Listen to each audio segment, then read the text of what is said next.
So next ಬರೋದು ನಮಗೆ head and neck ಅಂತ ಹೇಳ್ತೀವಿ. ಹೆಡ್ ಆ್ಯಂಡ್ ನೆಕ್ ಅಂತ ಹೇಳಿದ್ರೆ ಬಾಯಿ. ಸೊ ಬಾಯಿ, ಥ್ರೋಟು ಅದೆಲ್ಲ ನಾವು ಯಾವ ಸಿಂಪ್ಟಮ್ಸ್ಗೆ ಈ ಇಯರ್, ನೋಸ್, ಥ್ರೋಟ್ ಸರ್ಜನ್ನ ಮೀಟ್ ಮಾಡ್ತೀವಿ, ಅದಕ್ಕೆ ನಾವು ನಮ್ಮಲ್ಲಿ ಹೆಡ್ ಆ್ಯಂಡ್ ನೆಕ್ ಆಂಕಾಲಜಿ ಅಂತ ಸಪ್ರೇಟ್ ವಿಂಗ್ ಇರುತ್ತೆ. ಸೊ ಅವರು ಈ ಥರದ ಲಕ್ಷಣಗಳನ್ನು ಅಡ್ರೆಸ್ ಮಾಡ್ತಾರೆ.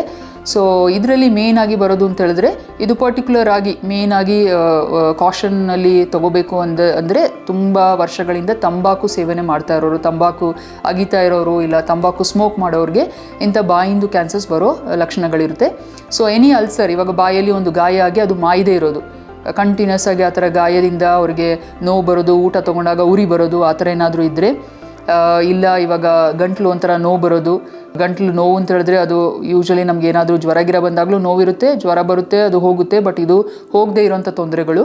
ಓಕೆ, ನೆಕ್ಸ್ಟ್ ಇವಾಗ ಥ್ರೋಟ್ ಕೆಳಗಡೆ ಹೋದರೆ ನಮ್ಮದು ಅಪ್ಪರ್ ಅನ್ನನಾಳ ಬರುತ್ತೆ. ಸೊ ಅಲ್ಲಿಗೆ ಬಂದಾಗ ನುಂಗ್ಲಿಕ್ಕೆ ತೊಂದರೆ ಶುರುವಾಗುತ್ತೆ. ಸೊ ಇನಿಷಿಯಲಿ ನುಂಗ್ಲಿಕ್ಕೆ ತೊಂದರೆ, ಅವ್ರಿಗೆ ಸಾಲಿಡ್ಸ್ ಅಂತಂದರೆ ಗಟ್ಟಿ ಆಹಾರ ತೊಗೊಂಡಾಗ ಅದು ನೋವು ಇಲ್ಲ ನುಂಗ್ಲಿಕ್ಕೆ ತೊಂದರೆ ಆಗ್ಬೋದು. ನೆಕ್ಸ್ಟು ನೀರಿಗೆ ಆಗುತ್ತೆ, ನೆಕ್ಸ್ಟ್ ಎಂಜಲಿಗೂ ಹೋಗುತ್ತೆ. ಆ ಥರ ನುಂಗ್ಲಿಕ್ಕೆ ಏನಾದರೂ ತೊಂದರೆ ಆಯಿತು ಅಂತ ಹೇಳಿದ್ರೆ, ಸೊ ಈ ಥರ ಲಕ್ಷಣಗಳು ಎಸ್ಪೆಷಲಿ ತುಂಬ ವರ್ಷಗಳಿಂದ ತಂಬಾಕು ಸೇವನೆ ಮಾಡ್ತಾ ಇರೋರಿಗೆ ಲಕ್ಷಣಗಳು ಬಂದರೆ ದಯವಿಟ್ಟು ನೀವು ಒಂದು ಸಿಂಪಲ್ ಡೆಂಟಲ್ ಡಾಕ್ಟರ್ನಾದ್ರೂ ನೋಡ್ಬೋದು, ENT ತಜ್ಞರಾದ್ರೂ ನೋಡ್ಕೋಬೋದು. ಸೊ ಅವ್ರನ್ನ ನೋಡಿಕೊಂಡು ಬಾಯನ್ನೆಲ್ಲ ಅವ್ರು ಎಕ್ಸಾಮಿನ್ ಮಾಡ್ತಾರೆ. ಏನಾದರೂ ಅವ್ರಿಗೆ ಆ ಥರ ಅಬ್ನಾರ್ಮಲ್ ಅಲ್ಸರು ಇಲ್ಲ ಗ್ರೋತು ಆ ಥರ ಇದ್ದರೆ ಅದರದ್ದು ಟೆಸ್ಟ್ ಮಾಡ್ಕೊಳ್ತಾರೆ. ಟೆಸ್ಟ್ ಮಾಡಿದ್ಮೇಲೆ ಕನ್ಫರ್ಮೇಷನ್ ಆಗುತ್ತೆ. So they will be the best persons to tell you what next to do.